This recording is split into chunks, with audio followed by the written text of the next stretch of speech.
What is up, hotties? Welcome back to another episode of Stay Hot. I'm Blaiden Kirk, joined as always by my two favorite co-hosts of all time, in Matthew Sponhour and Theo Ash. We have a great episode planned for you all today. We're going to be doing our annual report card of head coaching hires. We did this last year, and we were 100% right about every coach that we graded, and we're going to once again be 100% right about every coach that we grade today. But before we get into that, Matt, Theo, how are you guys doing today? I'd be interested to know what we gave the coaches last year, because I honestly have no memory of. I think I was really negative. I think we were mostly negative. I don't think we gave a single high grade last year. That will not happen this year. I'm scrolling through our Instagram right now to see if I can find it. I don't even want to hear it. They're probably bad. Just know I'm a new, kinder version of myself in 2023. So these reports will be much sweeter. Matt's house is still not fixed. Theo, you muted yourself. You hit your mute button again. I know that I gave Hackett a bad grade, and I know that I would hope that I gave Lovie Smith a bad grade. I think I gave him a pretty bad grade, too. So our Stay Hot report card last year, our best grade went to Brian Dable, A-, and he won Coach of the Year. Hey. So that's pretty good. I say that's pretty good. Then we gave Hackett, Kevin O'Connell, Doug Peterson, and Mike McDaniel all a C. Doug Peterson should have been a better grade. McDaniel as well. What did I give Peterson? We did it. It was a consensus. We didn't do I'm going to assume that you gave him the worst grade. I'm going to assume that I gave him an A, and then you guys gave him no, that cannot be it. I didn't. That cannot possibly be true. I gave him, if I remember correctly, I gave him an A and 2 or 3 pluses after that. So, Lovie Smith got the lowest, or Lovie Smith and Josh McDaniels had tied for the lowest grades of a D plus. And then we gave Dennis Allen a B plus and Matt Eberflus a B. Okay. We're going to get him perfect this year, though. So it's yes. Yes, I'm sure.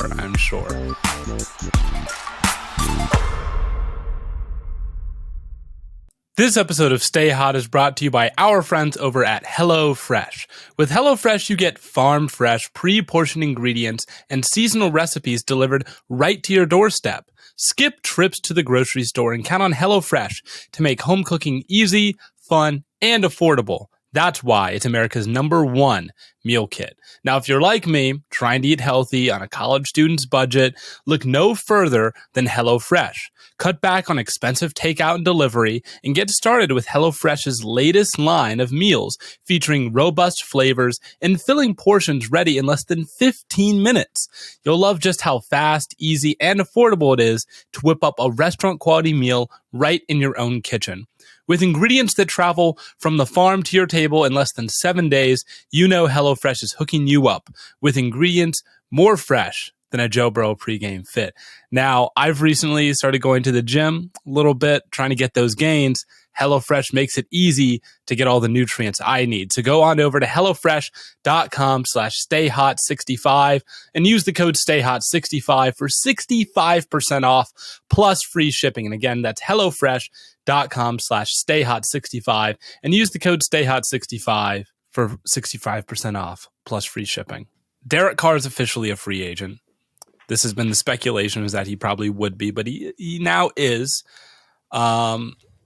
And it's interesting because if you were the Raiders, you probably would have liked to be able to trade him and get some value back. But Derek Carr kind of expressed no interest in being traded to any of these teams. I'm really curious as to what his game plan is here. Well, it's pretty obvious to me. What? Why would you hurt your new team and help the Raiders when you could just sign with your new team? The Raiders had to cut him regardless. So if he's like, I'm saying no to a trade, I don't know if there's a lot the Raiders can do. It also doesn't give the team that trades for him any flexibility on what the contract looks like. And I think that makes finding a place a lot more difficult for him. And if I'm him, I almost wonder if he cares less about the money and more about necessarily like getting in the right spot as well. Yeah. So it's, being able to choose your own place and make your own contract. And even if the Raiders had traded him, what were they going to get? Probably Yeah. not that much, considering that the team that trades for him also has to pay a lot of money. So I would say I'm not surprised at all the Raiders didn't find some sort of trade for him. Where are you envisioning, Theo? I'll start with you. Where are you envisioning Derek Carr playing next season? I think New Orleans is still a pretty big fit. They're a team that needs to protect their job security. They're not in a position to draft a quarterback. They're the team that met with Derek Carr, at least most prominently. It wouldn't surprise me if in that meeting they worked out a game plan for free agency. I know that they didn't end up trading for him, but I wonder if they were like, look, dude, we don't have that many draft picks. We've traded a bunch of draft picks over the years. We'd prefer not to do it this year. Just announce a release. We don't have to give anything up for you. We don't have to give the Raiders anything. They betrayed you. Let just decline all trade options, hit free agency, and then we'll work something out from there. I get that they're over free agent. They're over the cap. That is true, but they're already starting to maneuver. They've reworked Marcus May's contract this morning. So they freed, I think, $5 million about in cap just doing that. So they're beginning it. And I think that there's a world. Obviously, they have a plan to sign him somehow. I'm not a cap expert, but they wouldn't have held a meeting with him if they would have said, like, there is absolutely no way that we can ever sign him. It's thanks for your time, but we are just straight broke. So I assume they have some sort of plan. I do believe they are still in win now mode. Like Dennis Allen will probably not survive another bad year, and the GM Loomis, they've got to find a replacement for Breeze, and they're not going to find it at pick number 30. So my money is on the Saints still. They've expressed interest, and I'll believe them. Yeah, I've seen some reports that the Panthers are the betting favorites right now to sign him. And maybe partially me denying that is I'm trying to manifest it and speak it into existence because I very strongly don't want them to do that. But I think the other thing is that Derek Carr is not quite at the level where he's going to go sign somewhere and be the bridge guy. Like, he's not going to go there and be like, I'm starting 6 games until your rookie that you picked in the top 10 is going to step in and take over for me. He's going to cost a little bit more than that, I would figure. So to me, it does seem like the Saints are the number one place as well. And there's some other spots, like I guess you could say the Jets would make some sense. I mean, if Tampa maybe could think about doing it if they had the money, but they're in cap trouble as well. And while both of those teams are going to end up just restructuring contracts until they have enough cap space to sign who they need to sign, maybe Tampa, there's been no rumors, but maybe Tampa is like, we've kind of got a good roster. So here he's just now suiting all the teams in the NFC South. Except for my team, yes. And the Falcons, I guess, wouldn't make too much sense because they already have a star quarterback in Desmond Ridder in my book. But I guess anywhere that you're hearing rumors to sign like a Jimmy Garoppolo or like a Brissett, I'm sure Carr is also somewhat in the mix there. But considering that the Saints is the team that's actually like had the meeting with him and has the job security problems and doesn't have necessarily better options on the table, they're probably the most likely team to actually go get him. Washington is also one that I would not be surprised at all by. Again, not really in a position to draft a star quarterback unless they want to trade up. Everyone there is fired if they don't make the playoffs this season, most likely. And I think that is another place that I think they'd pretty easily make the playoffs in the NFC if they had Carr this season. It's gonna be tough. It's a tough division, but they were this close this year. They were right in it until the very end, and they were balling with Taylor Heineke and Carson Wentz. And I think Derek Carr is substantially better than them. My evaluation on Derek Carr as a quarterback is he's not quite elite at anything. Like, there's no aspect to his game where it's like, oh man, he is just like can't miss. I think He is 12th in EPA per dropback this year. So again, not quite the horrible year that you might expect if you heard that he got benched and cut. So like he's a pretty good quarterback, maybe not quite elite. I think my main thing with him and my main problem with him, he's just he is an inconsistent risk taker.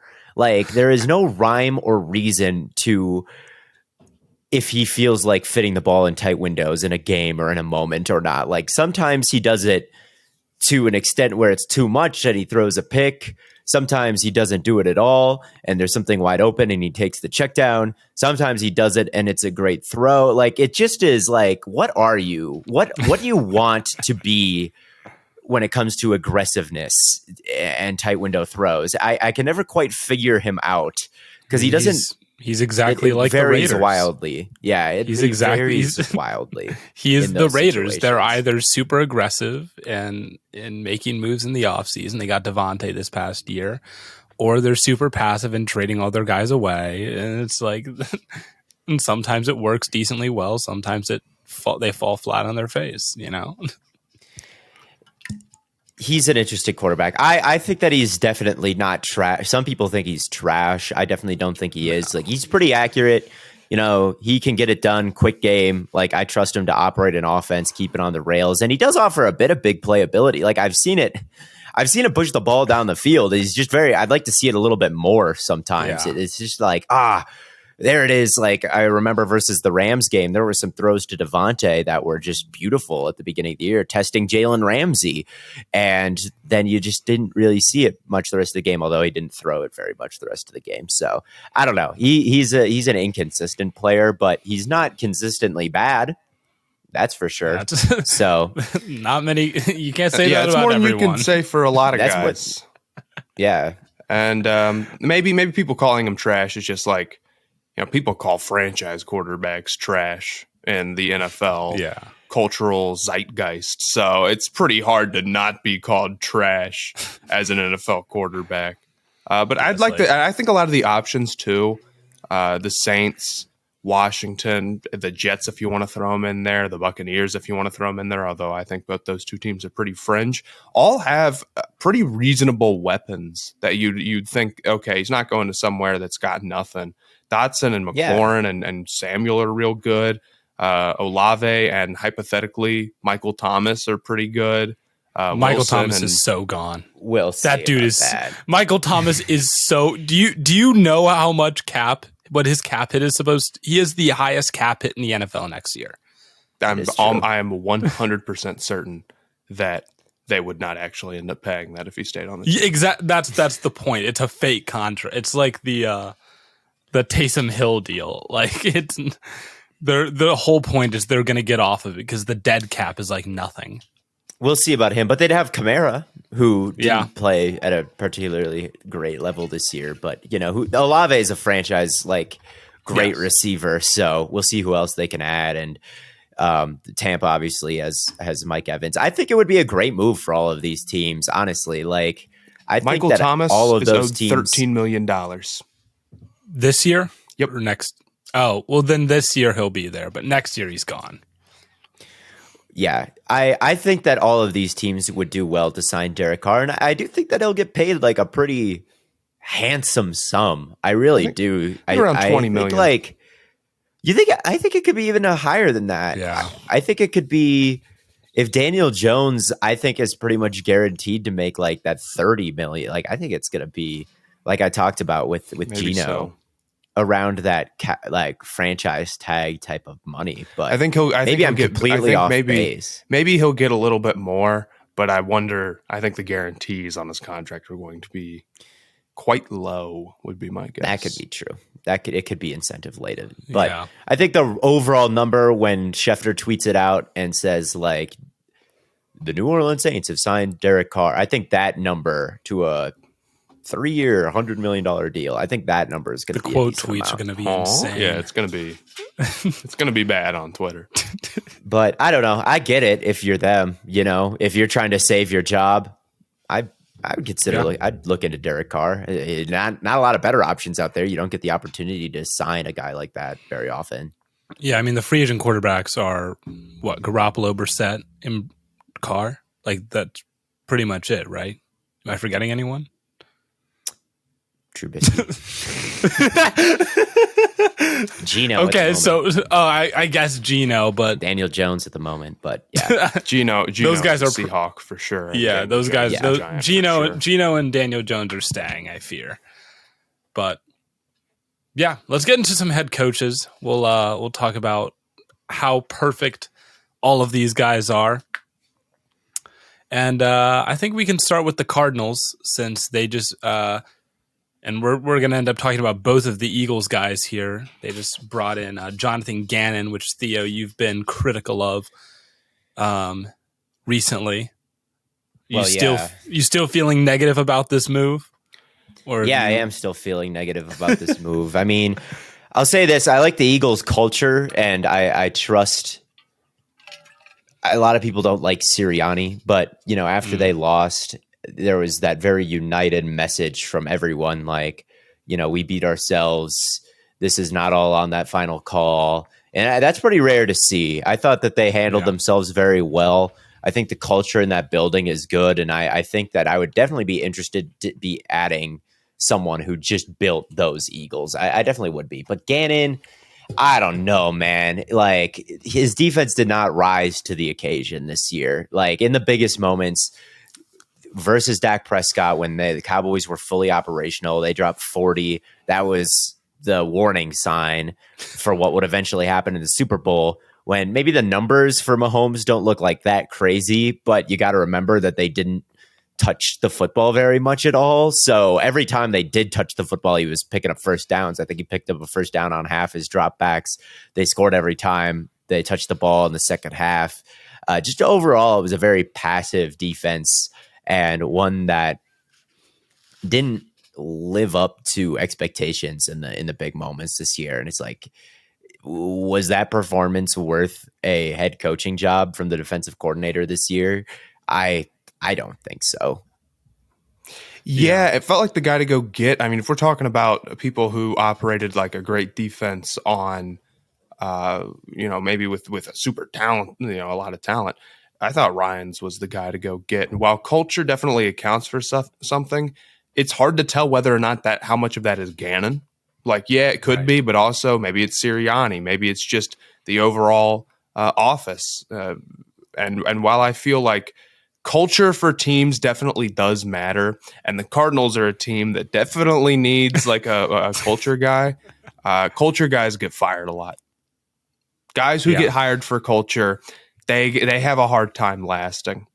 And I mean, even guys I love, like Ron Rivera, I think is the ultimate. He's like a defensive culture guy, and he was good for the Panthers, even though they were really not all that consistent with a really great Cam Newton, and they're really not all that consistent now in Washington.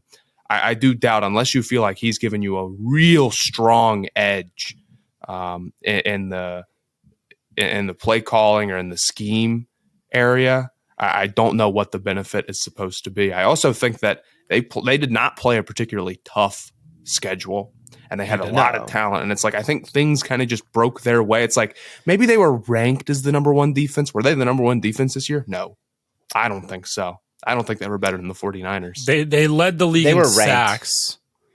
Yeah, they weren't ranked number one, but I think they were ranked definitely top 10. I think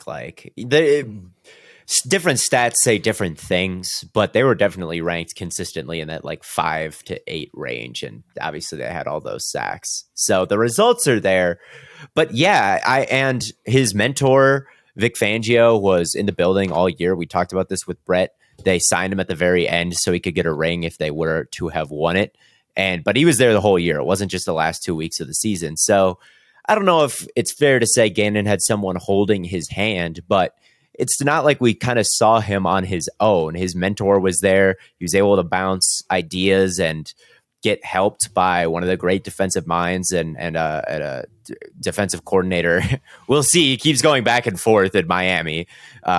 So even then, it's not like, oh, he went on his own, Fangio left, and then there are all these great performances. Like, if he were to have done that next year, like Fangio left, he got hired in Miami, and the defense grew a little bit. Like, it just seems like maybe a year away. And defensive guys, like, let's say they turn the offense around. It's great. Kyler has a career year. Like, the offensive coordinator is just going to get hired away. So I don't love the hire. I just don't think it really meshes with Kyler or the direction that they should be going in. It just seems like they want to be completely different than what they were last year, which was offensive coach, really blitz heavy defensive coordinator who would send cover zero more than anyone else in the league. And that didn't work. So now it's, let's get the most passive play caller, defensive play caller, a defensive guy, a culture guy, which Cliff wasn't. And let's just go in the complete opposite direction. And it just seems to be different for being different's sake. Right. Is what this feels like. Yeah. Right. The NFL is a very copycat and reactionary league. All right. People like to go on 180s. And when everyone's doing something that's working really well, they want to copy it. Yeah, look at the Vikings. They had Gannon in Donatel, which was, again, a Fangio disciple, very conservative defense. That didn't work. So, let me go get the most blitz-heavy guy in the league in Brian Flores, right? They just want to, that didn't work. We'll go in a completely different direction. And this just seems like we want to go in a completely different direction. We'll go get Gannon. He fits that bill. But is he the best candidate? I don't think so. Yeah, because he probably wasn't even the best defensive candidate. That would probably be Lou, right? It would. Yeah. Lou had better results versus top offenses. I think his schemes were more varied. I don't know if he was getting more, but he was getting more with less, right? Like, there wasn't a Hassan Reddick. Oh, yeah. Fletcher Cox, Javon Hargrave, Brandon Graham, corner do it like, but yet still the Cincy defense gave Mahomes. Yeah, his number one corner was out all year. Right. I mean, they're relying on Eli Apple, who's been okay, but he's bounced around a whole bunch of different teams. You talk about the cornerback difference between Cincinnati and the Eagles. It's unbelievable. And the fact that even with all that, they're able to do the best job of any team for several years against Mahomes, which I almost think, like, if you're one of these contending teams, it's like if you can shut down him or not even shut him down, but like do the best job at slowing him down, that's got to be the number one thing almost. Yeah. And again, he's more proven. He's done it for several years now. Yeah, I think it's a really big win. Cincinnati kept him. I thought he was gone for sure. Yeah. So what are we thinking grade-wise for Gannon? Cardinals getting Gannon. I don't think it's C is a passing grade. I would give this a failure grade, so I'm going to give it a D. A D? For defense. I'm thinking a D as well. I agree. I'm not going to give it an F because I don't think it's like... I'll say this. From now on, I'm reserving Fs for like egregiously bad, like Urban Meyer hires where it's like, what are Lovie doing Smith here? Okay, that's... Yeah, where it's just like unserious. Like he led a nice defense, so he some points for that. But yeah, I agree. A C is like a lateral move. I guess. Not even necessarily lateral because it depends on who your guy was. But I guess that's true. Going lateral with Cliff Kingsbury would probably still be a failing grade. Yeah, I guess I don't really have. Yeah, I guess it really doesn't make any sense to go anything other than D here, does it? Sorry, Cardinals. Sorry, Cardinals. I feel like I should be writing this down. We got producers for that. That's true. That's true. All right. So Cardinals get a D. Let's move on to the Panthers. Matt, they get an A, right? They do, actually. They should. Frank Reich is an amazing hire, man. Now, we just talked about how you shouldn't just do a 180 for the sake of doing a 180. But actually, in this case, doing a 180 from what got you Matt Rule may be the thing to do. Frank Reich is a guy who has proven that he can lead a team to the playoffs. He is, a strong offensive play caller, has led some good offenses, and has done his best with, granted, like pretty unserious quarterback solutions. Now, it's relatively fair to say that maybe he played a part in that, It's tough to tell how much is the front office and how much is the head coach. And Right. yeah, I'm not going to go into that debate, but ultimately you do, to some extent, pick your own quarterback. However, I feel pretty strongly that it seems like they're not going to make that mistake here for Carolina when they're in Carolina. It looks like they're going to be a team that's like, we are getting a quarterback in the draft. From everything that I've heard, granted, we're still so far out, we don't know. And Right.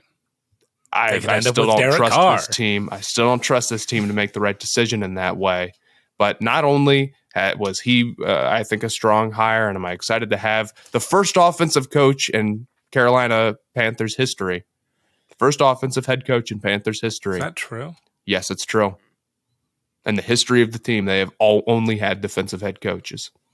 Big ones, Rivera, John Fox, even the interns. It's all defensive guys. So I'm excited for that. And I know we've talked about how maybe that's not absolutely everything, but it means something to me, man. And I think that they're in a situation where if they do get the right guy in the draft, that offense could turn around pretty quickly. He's put together some really nice run games with why can't I think of his name? Jonathan Taylor. Yeah. The Panthers put together a fantastic run game this year, so they're very, very close. And if they get the quarterback right and Reich does his thing, I think he could have one of the better offenses that he's coached, if not the best, at least talent-wise offense that he's coached. So I'm really excited for it. If we're just looking at the roster, Carolina, I feel like, is kind of head and shoulders above where Indy was. They had Michael Pittman was their only real receiving threat. Hey. Matt Ryan at quarterback. I mean, it was just they couldn't throw the ball at all. They had zero hope of doing it. This should be a substantially better situation, I would think. Yeah, the only thing I could say negative about Frank Reich is he kind of boxes himself in, it seems like, with his quarterback archetypes. He always has the big 6'5" white pocket passer. Not just that's every single quarterback he's played with has fit that mold. Like someone strong that can stand in the pocket, read things out. It's never been someone. He's never deviated. He's never started someone below 6'4", or at least wanted to. Like Nick Foles, 6'6" is Nick Foles. Like Rivers, 6'5". He coached with Payton, who's like 6'5". Carson Wentz, 6'5". Like those are the types of guys that he's liked in the past. He Derek started Carr Sam Ehlinger. Is not going to be a Carolina Panther. 6'3" might be enough. 6'3" might be enough, but like. He's just never really sought out those mobile, maybe smaller body types. He's always been those big traditional kind of pocket passer types.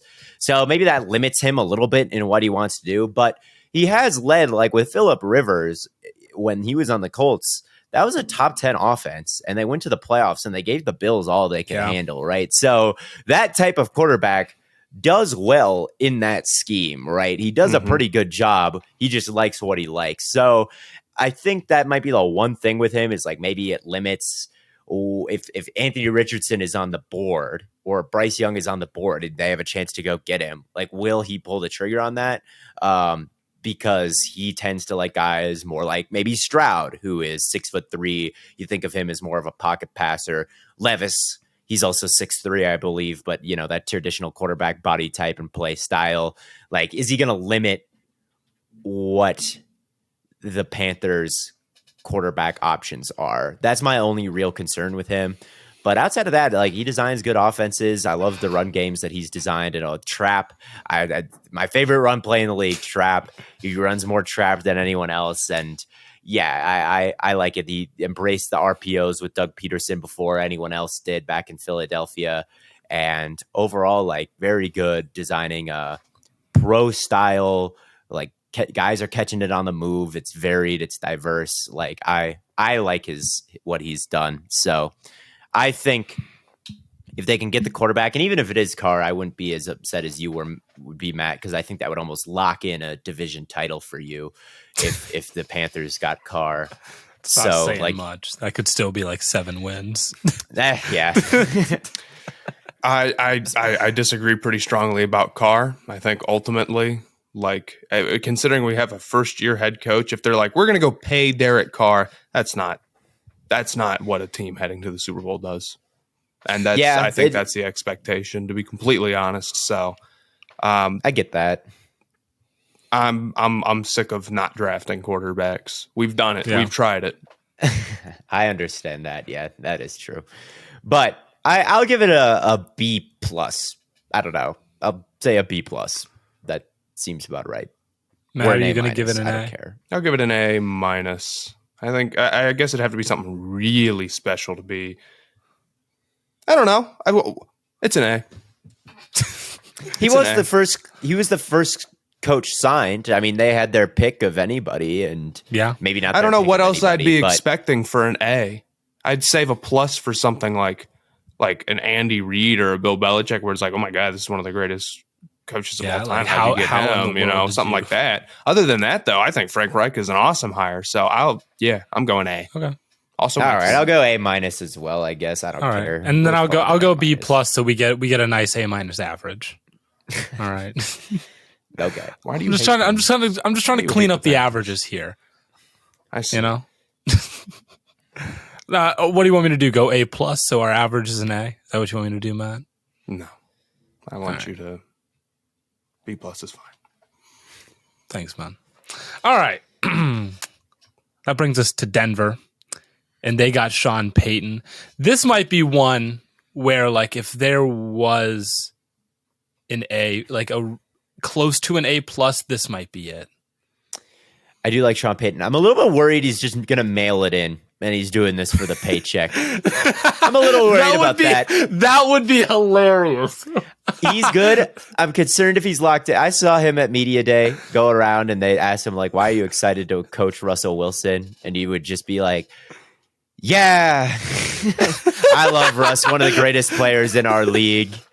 So many things he excels at. Like, just like, I don't know if that's a serious answer, dude. He seems like a little bit of a mercenary, and with this whole charade and going on the media appearances, it just is slightly, the vibes are a little bit off. I don't know if he's quite as locked in as I would like a coach to be. I don't know, like one of these first year guys with everything to prove would not be acting like this.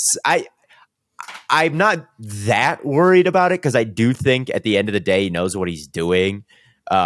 He knows what he's doing to the point where he can kind of goof off and probably still be fine. But it does.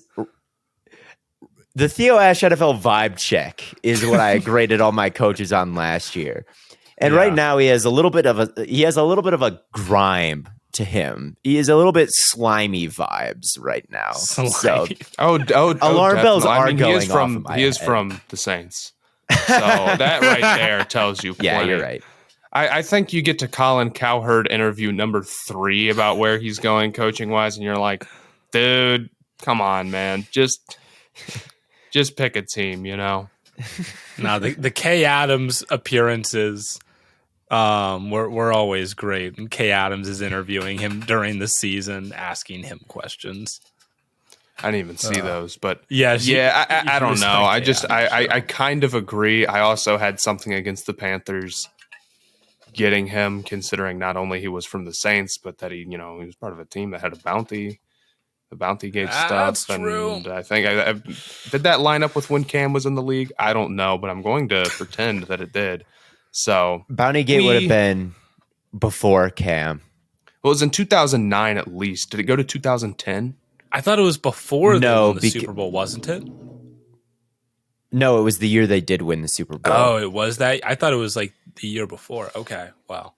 Well, regardless, I mean, that's a long time ago. Who cares? But I kind of agree. But obviously, he's like the most proven possible coach you could get. And there's only so much a vibe check can go against that. Vibe check be damned. He won a Super Bowl. And I'm sure the Broncos want one of those things. Yeah. I mean, they're coming off a coach that was completely unserious and failed the Theo Ash vibe check in every possible way. He failed it immediately. He failed it worse than... He This failed is it a worse than 180 Sean from Hackett. Payton. Right. So now at least they have a guy where, because I feel like last year they were kind of trying to do the whole let Russ cook thing.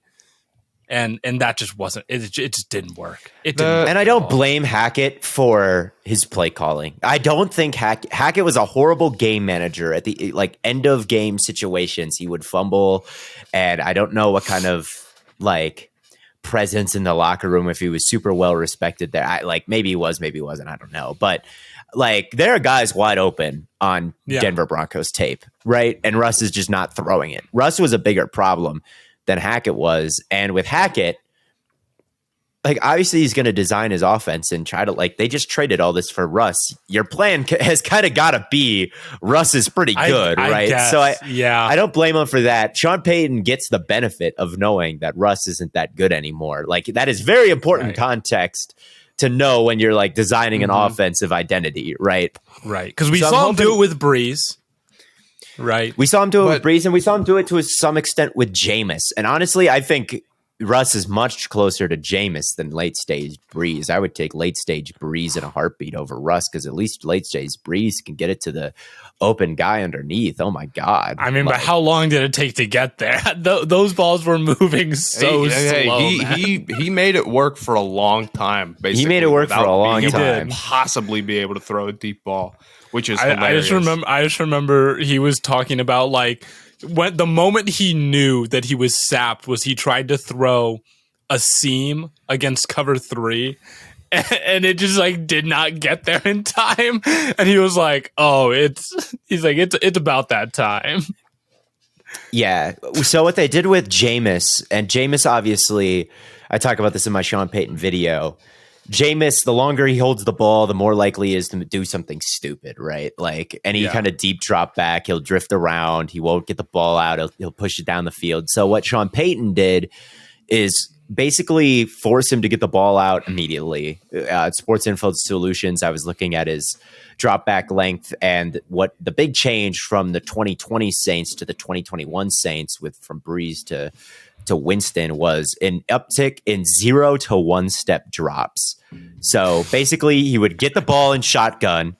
He would hitch once and the ball would be out. He doesn't get to navigate the pocket poorly because he doesn't get to navigate the pocket. Everything you get to pick where your guy is pre-snap and then you're going to him. Okay. Right. So I think we're going to see that with Russ, because he's going to watch the tape and he's going to say okay, Russ cannot read this shit out. I'm not making Russ 20 Breeze. That is, what are we talking about with Russ? He is 34-year-old, 35-year-old. We're talking about him he's on a rookie deal. We're talking about him he's Justin Fields. Hopefully he can learn to do this.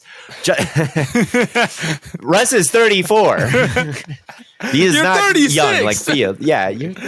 So I think we're going to see a heavier emphasis on the run game this year.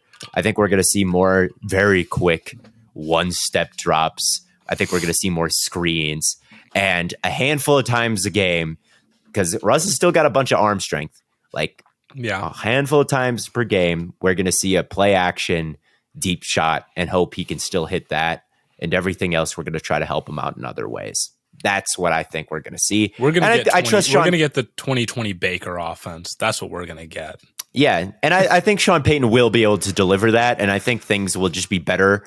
And I think they would be better even if they brought back Hackett, just because they'll know what Russ is with an offseason with that knowledge. I think just knowing that and going into the season knowing what Russ is, it's gonna help no matter who the coach is, Sean Payton or not. Mm-hmm. Yeah, fair enough. I don't know if the context of him knowing that Russ is not like that matters. I think I'll give this an A.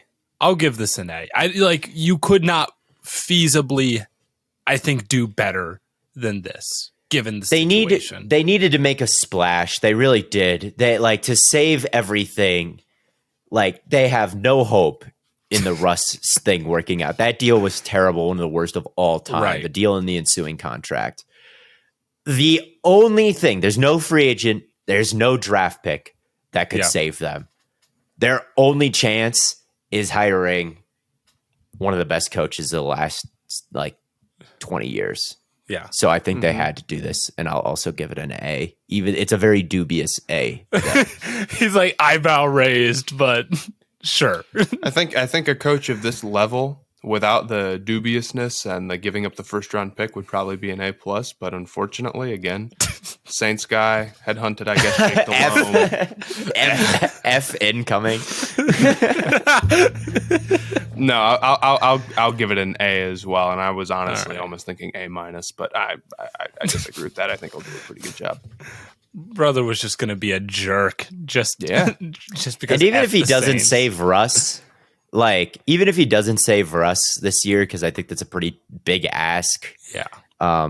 I'd rather have Sean Payton than anyone else developing the next quarterback because they get their draft picks back. They can hypothetically move off Russ. They could cut him next season.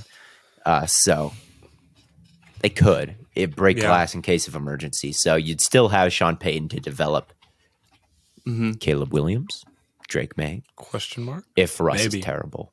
Again. Maybe. Spencer Rattler.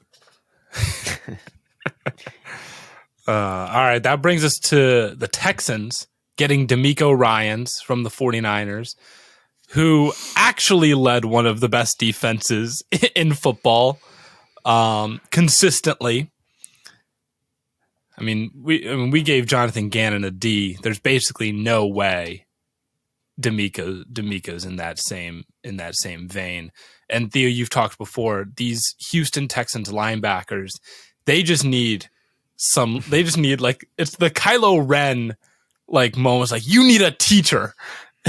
that's where the Texans stand right Who's now. the stormtroopers in this, man? This is the second podcast in a row where I made a Star Wars reference. My bad. I like Star Wars. You do. Yeah, DeMeco, really good coach, really good guy. I think that he's going to be a good culture guy. He is high energy. He's someone that I would feel very comfortable with, like representing my franchise and, leading men and motivating people and teaching people. I think that his defense in San Francisco, all the pieces fit together really well. Like there might be guys like Hufanga, he might go somewhere and they don't let him walk down and blitz and play in the box as much. Like they might play him out of position, or maybe they don't understand quite the type of player they have, but he was fully maximized in San Francisco. Same deal with, Fred Warner. Like, we've got this guy. No one can say that his talents could have been maximized or there was still meat on the bone. That's what I like about this. There is that defense, at least. There was no meat on the bone. Everyone was maximized. Everyone's role fit their skill sets perfectly. And it seems obvious, but a lot of teams like the Texans with Derek Stingley, right? Yes. They're a cover 2 team. Cover 2, corners sit down in the flats, and they're just there to clean up any thing that goes into the flat, like a swing pass or something like that. I remember there was a Mike Zimmer mic'd up moment where he said, "I could go down to the local 7-Eleven and find a cover 2 corner," is what he said. And they spent the 3rd overall pick on a cover 2 corner. Like there was meat on the bone with Stingley's season. So stuff like that, I'm excited to see. There's not a lot of other players. Stingley's the guy that you point to, but outside of him and Petrie, there's really no one else that's probably a long-term guy. Maybe Agbo. Who's He's a free agent, though. The guy they drafted from Bama? I mean, he was so bad this year that he was like a 3rd-round pick that it's tough to say. I guess that's fair. He's going to be a lock to be with you long-term. Maybe Malik Collins, the defensive tackle, who I like a decent amount. But overall, it's all of this. This is all going to look very different in 2 years, and I think that Ryan's does a very good job bringing in people and getting the most out of them. So I like the hire. That's the whole point of coaching. That's the point of the thing. Yeah. I agree pretty strongly. I think he led, I'd say, a pretty legendary defense in my opinion. I 100% agree that the linebackers were really great. Everybody was maximized, and it's been that way for a few years too. Some teams just feel like, man, if they get somebody, you're going to get the best version of them. 49ers definitely feel like that. As far as, that transferring to being a head coach, obviously we can't exactly know because he doesn't have any head coaching experience, but I don't think that makes it a bad hire at all. Maybe you feel a little bit more trusting in a Payton or a Reich because you've seen him do it before. Right. And obviously there's going to be people who are like, we need an offensive guy. We need an offensive guy.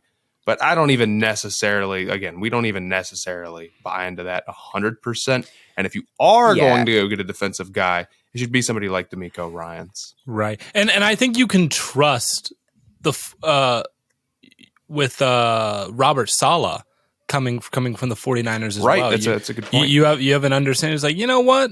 We've seen these defensive coordinators from the Niners work out before. Let's do it. Let's do it again. Let's give it another shot. Jets fans may argue with you if Saleh has necessarily worked out yet, but the defense was really good. He built a really good defense in New York. It's like what do you want? It's like Zach Wilson, Joe Flacco, and Mike White. What do you want him to do, dog? I'm definitely with you, and I would be like, blame Joe Douglas for drafting your terrible quarterback. But I think that it's a good hire. I do get. Like I mentioned with Jonathan Gannon, like I do get the logic in hiring an offensive guy because at the end of the day, I do think offense is slightly more important than defense. And if you have a really good offensive mind, he's always going to get hired away. And that's not quite the case with the defensive guy in the league. But I think at the end of the day, you just want the smartest guy in your building, the best leader in your building. And DeMeco Ryans, everyone in Houston, he was a gold, like 5-star captain. He actually likes the Houston Texans organization and turned down other jobs to go there. And that's the only time you're ever going to get that in Houston. Yeah. So it really worked out that the best head coach is the hottest name on the market. From there, right? Or he played. I don't know exactly his background, where he's from, but he played there. He was I said, he played on those Watt defenses and was that's right. He had the golden captain patch, so he was quite good. And if he's excited to be there, he's excited to coach in Houston, and I think that he fits the vibe of that city, and that he's definitely. I have no concerns about him just mailing it in for a paycheck, like with Sean Payton. Like, he may not really care about Denver or this opportunity or any of that. I think that he's going to be totally locked in. Yeah. So I get an if you talk about like guys being able to maximize players, right? You know, as a defensive coordinator, it's like obviously you can only impact being able to maximize defensive guys, but if you're also if you're the head coach now, you have kind of oversight over everything. You can hopefully get the most out of all of your guys. I do slightly agree with the notion that an offensive guy would be better. I don't know if they would have had an option for him, but I keep talking about Bieniemy. The fact that he hasn't, been hired anywhere, to me doesn't make a whole lot of sense. I would like to have seen, maybe Houston. That could have been a good move for them. So maybe just because they didn't go for an offensive guy here, maybe I'll give him an A-. But I'm going to go with a B. A B. I like the hire, but I don't think it's necessarily like someone where it's like, this guy has won as a head coach before. I do have some concerns about the defensive guy. I do have some concerns about he's never been a head coach before, and that's a totally different job.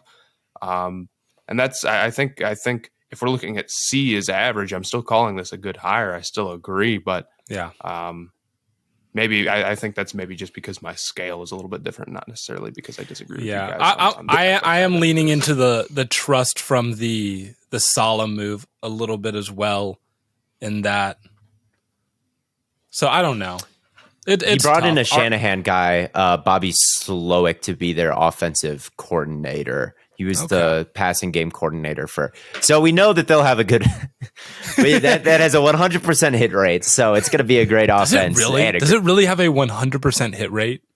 In my book, it does. I'm like, there's no way that's true. I mean, define hit rate. What is it's been successful. I guess that's fair. So what does that bring the average to on that? A B+, roughly? All right. I think I suppose that's fair. And then the last move was the Colts basically right after the Super Bowl, hired the Eagles offensive coordinator, Shane Steichen.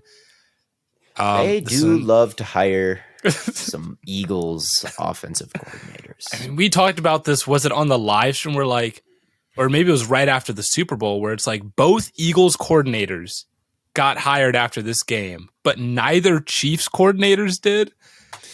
I think that's a little bizarre. Yeah, the Chiefs haven't had to deal with a brain drain at all. Like, yeah, which I mean, Nagy obviously that was one, and he won Coach of the Year, and then it didn't work out, and then he's back now in Kansas City.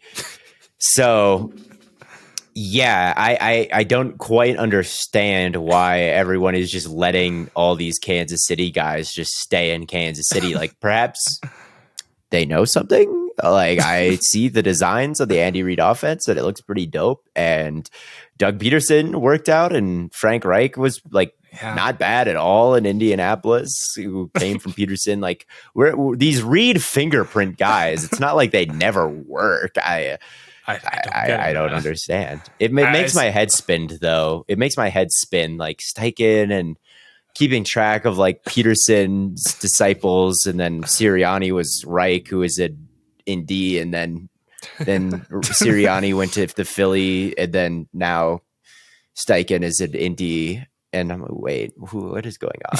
Where does everybody come from? Where are you? What tree is this? It's all one big tree. I'd say I liked the Eagles' offense this year. Now, it is fair to say that maybe it was pretty stacked. Not going to lie to you. I think most offensive coordinators could do a good job with a fantastic run game and offensive line and great receivers.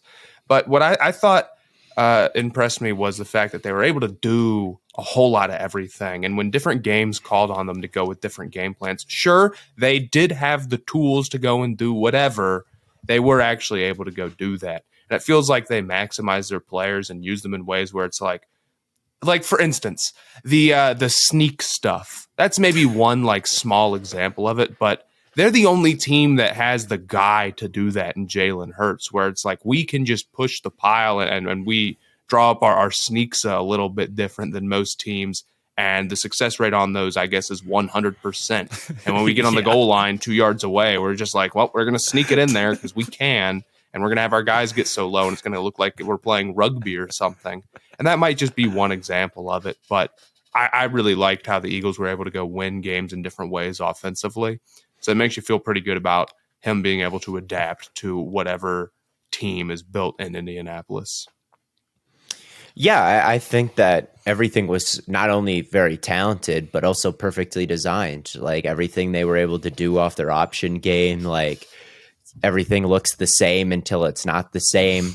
They mixed it up with a bunch of different formations and a bunch of different personnel, and they'd get to the same looks off of different looks, the same looks off different presentations, I guess. And that's always a mark of a good play caller, I feel like. And yeah, no matter what you did, you were wrong, right? Mm-hmm. Like, there'd be options, and you could either crash in on Hurts, and there'd be a tight end running in the flat, and you could either, if you crash in on Hurts, you just flip it off to the tight end, or if he didn't already, just hand it off because you had a light box. It's just so tough to deal with all of those options, and it was all taught perfectly. They were very, they were free of mistakes for the most part. This wasn't a very turnover-prone team this season, and it was a complicated offense. It's a complicated thing to get those. It's a lot of decisions for the quarterback to make. It's a lot of reading, and it was taught to Jalen Hurts very well, and Jalen Hurts developed very well. And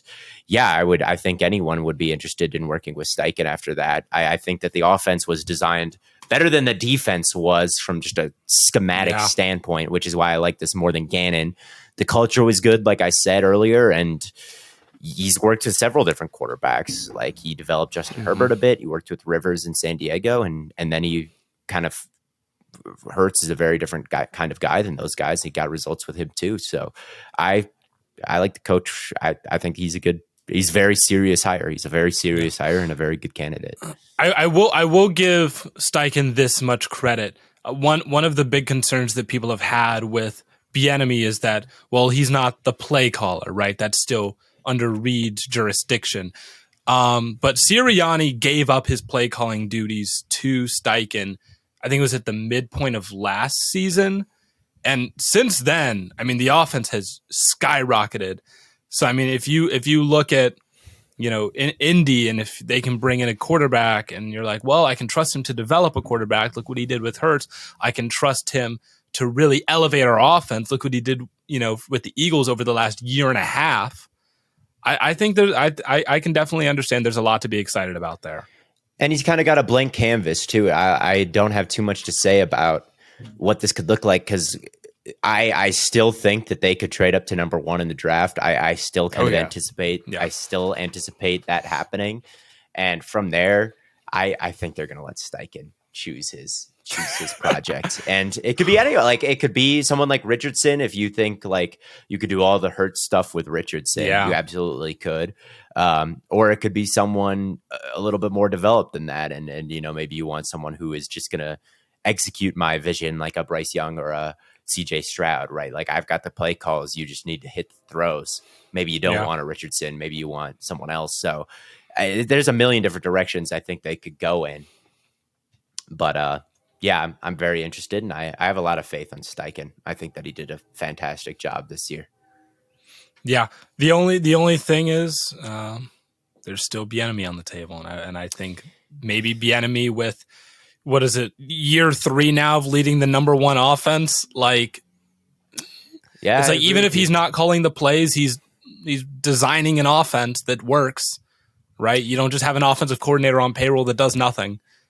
Right. Yeah, and he's taking Andy Reid's ideas, and he's the one implementing them really as offensive coordinator, right? He's the one working with Mahomes, and a head coach isn't doing everything. He's not wearing every hat. Like, I wish I knew more about how this process worked, but I think a lot. Like, I know with the Packers, when it was LaFleur and Hackett's job, LaFleur was kind of musing about like what he wanted things to look like, and I want the offense to be this and this and this. And then it was up to Hackett to like actually teach those ideas to the players and like take the philosophy of the head coach and actually get it onto the football field. And that's what Bieniemy has been doing. I wish I would have asked him this now. Like, what exactly do you do here? What is your job? That's not a bad thing, like, even if you're not calling plays, it's not like he's just sitting around doing nothing. Yeah. I mean, that's the thing is, a lot of people make that coordinator mean. people make it out like he just does nothing. It was like, well, he doesn't call the play, so he does nothing. Yeah, like he's like a backup coach in case Reed goes down with something. And no, he's not like a backup quarterback where he, doesn't do any real quarterbacking unless someone else goes down. Like, no, there's a lot of moving parts in getting something implemented, and I assume Bieniemy is still like a very, very, very big part of that. Just calling or not. Yeah, exactly. So I would have probably preferred him over Steichen, but I mean, you can't like, that's like one step down. So I think I'll give this. I'll give this the same thing I gave Ryans. I'll give it an A-. I'll give this one an A- as well. I think it's a pretty good hire. He's a bright guy. I'll go B+. All right, so that's like a B+ / A-. I don't know how we represent that on the. It's like a B++. I don't know how we represent that on the graphic, but yeah. So that pretty much sums up the coaching report card. I'm not entirely sure if there's any. I don't know if there's any other vacancies at this point. Are there? I think that's it. So, yeah, I know that, one other thing with Bieniemy, and we talked about, he probably won't be an offensive coordinator somewhere else, but there are rumors that he's interviewing, or not even rumors, he's supposed to be interviewing with Washington to be their new offensive coordinator, which I don't think it makes a ton of sense, but depends on how bad he wants a head coaching job. Go to Washington, and Rivera gets fired after this year. Bang. Yeah. There you go. Bang. Yeah, I guess. I don't know. It's Seems it's like weird. that's got to be that's the only logical thing I can think of is like I've got a better chance at becoming the head coach here than I do in Kansas City. Right. That's got to be that's the only reason I can think of to be the offensive coordinator of Mahomes and the Chiefs, Right. to the offensive coordinator of God knows who, and Dan Snyder and the Fighting Dan Snyders. Like, no, I would not be interested. It's Sam Howell, man. Sam Howell, quarterback. The Fighting Sam Howells. Yeah, God. Maybe he just loves Sam Howell. Yeah, that was his QB1, and he's riding that train. But yeah, I don't have anything else. So we haven't officially talked about KD to the Suns on this podcast. I think, what was it, last night? The Suns played the Kings. They beat them. Chris Paul had damn near 20 and 20. Ayton and Booker both dropped 30. Booker was crazy efficient. Ayton had, I think, 10 boards as well. That was before KD beating the playoff team and the Kings. The Suns are getting hot anyway. They would have won the finals anyway. And now you're just going to add KD. It's about to be completely unfair. And I don't anticipate them losing the rest of the way. Less than 10 losses for the Suns the rest of the year. Mark it down, including the playoffs. I don't. It's a bit above 500. I think. I don't know exactly their record. They're right there. They could be games. the 2 or the 3 seed pretty easily.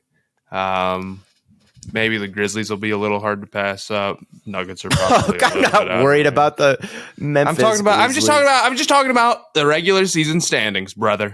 And I don't even know. They're probably only like 4 games back or something. So the Grizzlies, once Ja Morant gets arrested for pointing a gun at the Pacers bus and gets shipped off to Pelican Bay, the Grizzlies will be an easy team to overcome.